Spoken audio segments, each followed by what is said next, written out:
con el análisis de la economía y las finanzas públicas a propósito del tema, porque ya tenemos conectado a nuestro invitado, el economista Walter Spurrier, analista financiero, a quien damos la bienvenida y agradecimiento también por participar en el diálogo de Radio 99. Economista, buenos días.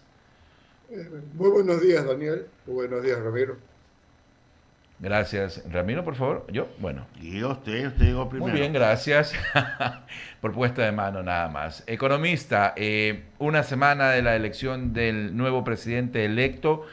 ¿Cuáles son las perspectivas que tiene el sector financiero, el sector bancario, el sector económico, los actores políticos, económicos internacionales respecto a lo que será el nuevo gobierno? Y sobre todo, básicamente es, una vez que entra, se prevé que en diciembre, más o menos, cómo solventar el aparente déficit que estaría dejando el actual gobierno en lo que tiene que ver con el pago del decimotercer sueldo para los funcionarios públicos. Economista.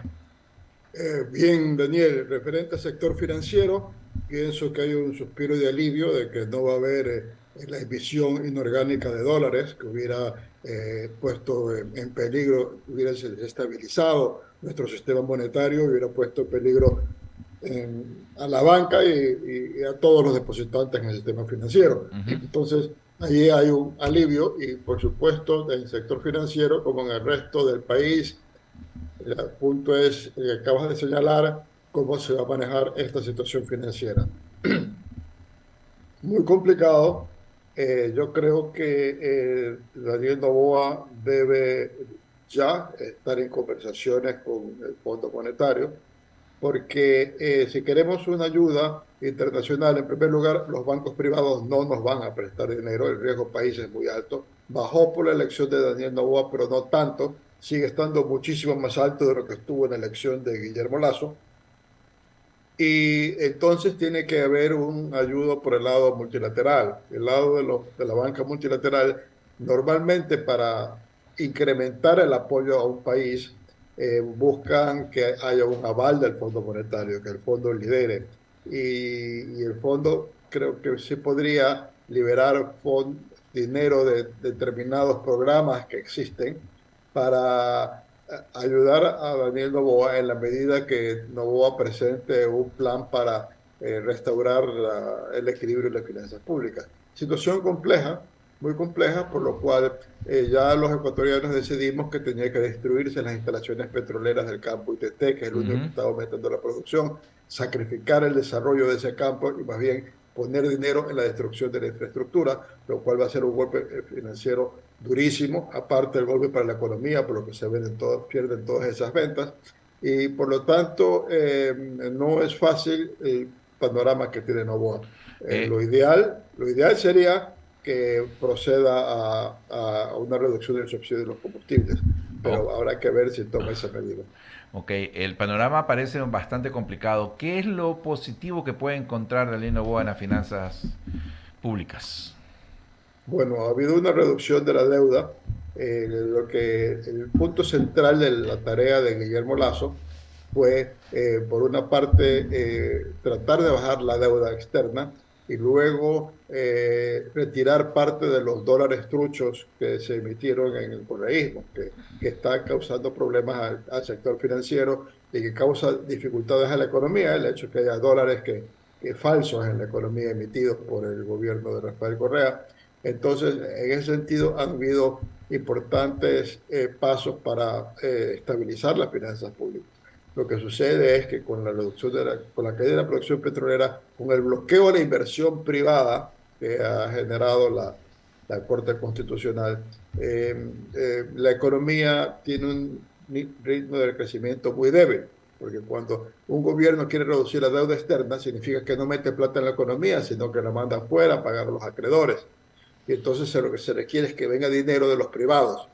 Pero la Corte Constitucional tiene bloqueada la inversión privada porque exige ciertos requisitos para obtener licencia ambiental y cuando el Lazo reglamenta los requisitos que pide la Corte Constitucional, esta dice, no, Leonidas Issa no está satisfecho, lo suspendemos.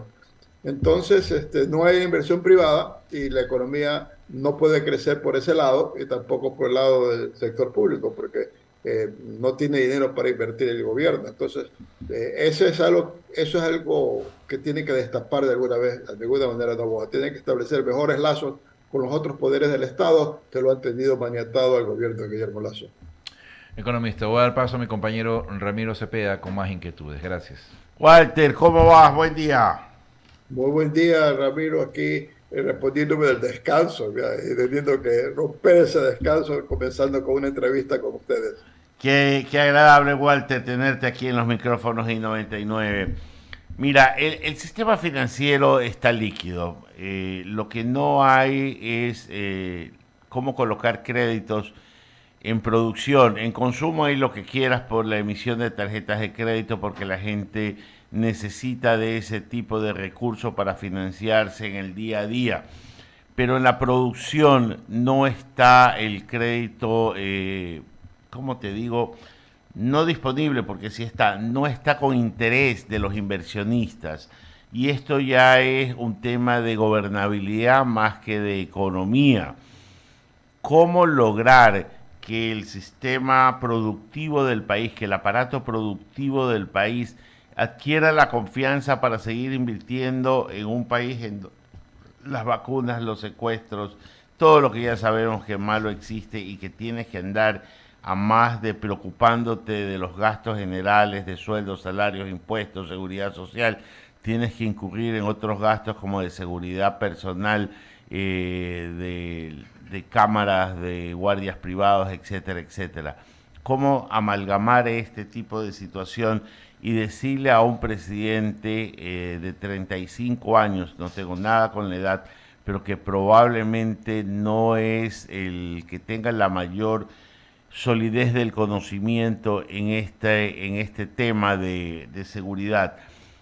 ¿Cómo amalgamar este asunto que a mí me aterra? Porque ¿de qué nos sirve que llegue inversión? ¿De qué nos sirve que llegue dinero? ¿De qué nos sirve que llegue financiamiento si no tenemos el terreno abonado para que una empresa privada, una inversión privada pueda surgir, Walter? Bueno, sí, Ramiro, has tocado varios puntos. El uno, un trasfondo general, y cuando estás hablando de los emprendimientos y las vacunas, es la seguridad. El papel central de un Estado es la seguridad. De hecho, los Estados nacen. Pasamos de un sistema tipo tribal a un sistema tipo tener un Estado, esencialmente por la seguridad que da, ¿no? Tanto seguridad interna como externa. Ya la seguridad externa es menos importante en el siglo XXI, pero en el sentido de relaciones con los vecinos, pero la seguridad interna es indispensable. Y sin seguridad interna, los negocios no pueden salir adelante, las actividades privadas no pueden salir adelante, ni siquiera qué sé yo, los artesanos pueden salir adelante porque van y le tocan la puerta a las casas, decimos, yo sé que usted es un buen carpintero, me tiene que pagar tanto. Si no salen adelante los negocios y esta gente emigra, gente de emprendedores, gente de trabajo, emigran, sangrándose el país de su mejor gente. Ahora, por la parte de la inversión, cuando yo digo que no hay inversión, porque no hay los contratos de inversión, porque no se les da permisos para invertir, hablamos sobre todo de la ampliación de la infraestructura, de otro tipo de empresas, y ese que es el tipo de inversión que asegura un crecimiento a futuro. Pero los ecuatorianos, tanto las empresas como las personas que funcionan a nivel privado, siguen invirtiendo en cosas como el mejor manejo de su negocio, capitales de trabajo, mejorar instalaciones, ciertas ampliaciones, cambiar maquinaria que ya se ha dañado, que ya está obsoleta. Todo eso se sigue haciendo, o sea, una cierta base de inversión se da, pero ahí el problema son las tasas de interés. ¿Y qué sucede? Las tasas de interés mundiales están altas porque los bancos centrales de Estados Unidos y Europa están tratando de bajar la inflación y la manera de bajar la inflación es subiendo las tasas de interés. Y entonces, suben las tasas de interés y a su vez los bancos tienen que pagar tasas de interés más altas, no solo porque les está costando más obtener la plata afuera, sino también porque tienen que atender a sus clientes y tienen que convencer a los depositantes a poner su plata en la banca. Y ahí nos encontramos con el problema con las topes de las tasas de interés. Tenemos un sistema de topes de tasas de interés que, que obedece el criterio de que los intereses deben bajarse a dedo. Y no, los intereses se tienen que bajar de acuerdo con condiciones del mercado y hay que dar el contexto, hay que dar las políticas para que por razones del mercado las tasas bajen. Como los topes de tasas de interés son muy bajos para la realidad del mercado, entonces los bancos no pueden prestar a bajo nivel. Entonces no pueden prestar a las empresas, no pueden prestar a las corporaciones, porque la ley los obliga a pagar tasas que actualmente son equivalentes a las que ellos están pagando por los depósitos. Entonces, la propia banca está dirigiendo su crédito al sector consumidor, como dices tú, tarjeta de crédito. Ahí hay un de crédito porque ahí pueden cobrar una tasa de interés más alta que les permite pagar a los depositantes la tasa que piden los depositantes. Entonces, las autoridades monetarias deberían elevar la tasa de interés porque eso es lo que dice el mercado. A futuro, si las tasas de interés bajan, y la banca puede obtener mejores créditos en el exterior para complementar sus créditos internos para prestar al sector privado, entonces ahí podría pensarse bajar las tasas de interés. Entonces ahí hay un problema específico que, como tú dices, no es económico, sino más bien de política monetaria. Sí, Walter, mira, cuando se dio la reunión del presidente Lasso con el candidato triunfante Daniel Noboa, a muchos sorprendió la presencia de Alberto al lado del presidente. Yo celebré esa compañía porque me di cuenta de que este señor que va a ser presidente no estaba despreciando las canas ni la experiencia de quienes han ocupado las más altas magistraturas en el país. Pero hay una suerte de comunión que debe de haber entre lo político y lo económico, pues si bien es cierto lo político mandaría quitar los subsidios a determinadas cosas en el país, entiéndanse los combustibles, eso políticamente o no es lo correcto o es lo que genera muchísimos problemas dentro del ambiente ciudadano. ¿Cómo amalgamar estas decisiones que económicamente pueden ser correctas, pero políticamente no convenientes? Bueno, el asunto es que si vamos lo que es políticamente inconveniente, es inconveniente subir los precios de los combustibles, es inconveniente subir el IVA, es inconveniente reducir el número de servidores públicos. Entonces, lo políticamente conveniente es gastar más y recaudar menos. Y eso es inviable, eso no nos permite salir adelante. Esa es la fórmula que si tuviésemos moneda propia, estaríamos como en Argentina, con una inflación de más del 100%, como la que tuvimos en el año 98 y 99, antes de la dolarización. Entonces, tiene que haber un liderazgo. Eh, Tampoco yo soy partidario del aumento drástico de un solo golpe del precio de los combustibles, porque eso es sacar dinero de la ciudadanía para darse al Estado de un solo golpe. Y, o sea, eso achicaría el tamaño de la economía porque el Estado usaría ese dinero para pagar cuentas, para mandar al exterior, etcétera, para gastos ya realizados, no para gastos nuevos. Entonces, yo pienso que Daniel Noboa debería pedirle a Guillermo Lasso que reinstale el sistema de aumento paulatino del precio de los combustibles que puso en marcha Lenín Moreno y que Lasso suspendió por el levantamiento indígena y luego explicar a la población que esa medida es indispensable, entre otras cosas, porque ya la producción petrolera va a caer en lugar de aumentar. Entonces no podemos seguir subsidiando un combustible importado cuando las exportaciones a su vez están cayendo. A veces es necesario hacer cosas aunque no sean populares porque no es viable mirar para un costado y dejar que la situación económica se siga deteriorando. Si no se hace algo de esa naturaleza, no va a haber pagar las cuentas del Estado y todo se va a ir descomponiendo. Sí, yo entiendo perfectamente tu explicación y es una explicación contable, o sea, ingresos versus egresos tienes que equilibrarlos si no estamos fritos.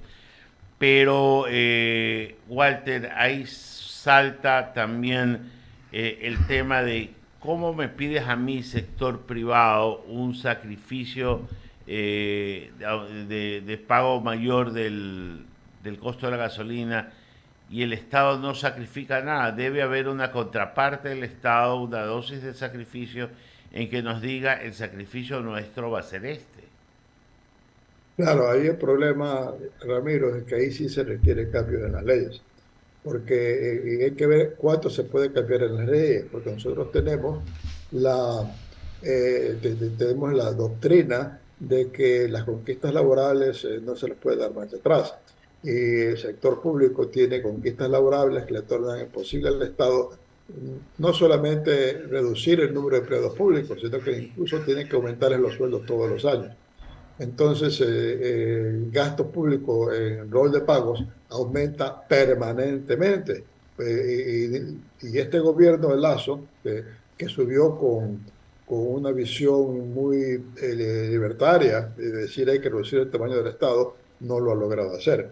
Entonces, yo pienso que tendríamos que hacer un cambio muy, muy radical en atender este problema, en darse cuenta que no puede mantenerse, que es inviable tener un país dolarizado y a su vez aumentar permanentemente el gasto corriente. Recordemos que en la época de Lucio Gutiérrez, en la época de Palacio, el Estado guardaba dinero. Lo que sucede es que Rafael Correa aumentó el gasto El corriente de una FEIDEP. manera bárbara, totalmente fuera de todas proporciones, y el Ecuador no lo puede pagar. Entonces, sí sería bueno, ahí sí, hacer una concertación que permita una reducción sustancial del tamaño del Estado, reduciendo la burocracia, sobre todo el tipo de empleados públicos que no está dando un servicio a la ciudadanía. Porque una cosa es un maestro, un médico, una enfermera, un policía, y otra cosa es personas que tienen un escritorio en una entidad pública y que lo único que está haciendo es poniendo trabas al funcionamiento de la sociedad. Entonces, pero eso requeriría un acuerdo. Hasta ahora, muchos hemos dicho, reduzca el tamaño del Estado y no se ha podido cumplir. Cuando veas las barbas de tu vecino afeitar, pon las tuyas a remojar, dice un refrán de nuestras abuelas.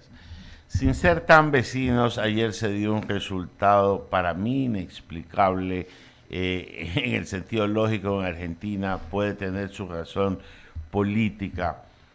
¿Cómo ves ese tipo de situación sin entrar y sin ingerir en la situación de otro país? Pero ¿cómo entender que un ministro de Economía que tiene la inflación que tiene Argentina sea la primera opción para gobernar un país tan grande y tan rico como es la República Argentina? Es difícil entenderlo. Ahora, la Iglesia Católica intervino contra Milei, y Milei sacó menos votos ahora de lo que sacó en la primaria. Tuvo ese problema.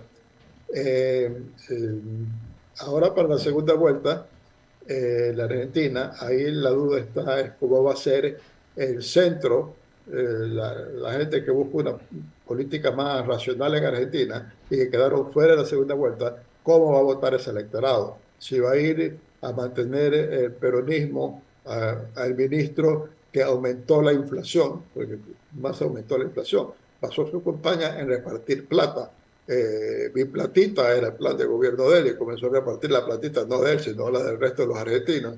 Y eso y el apoyo implícito de la iglesia lo catapultó al primer lugar. Pero este electorado que estuvo con Macri, que lo llevó a Macri al poder y de que ahora votó por Bullrich, habrá que ver si quieren el peronismo o si van con Milei.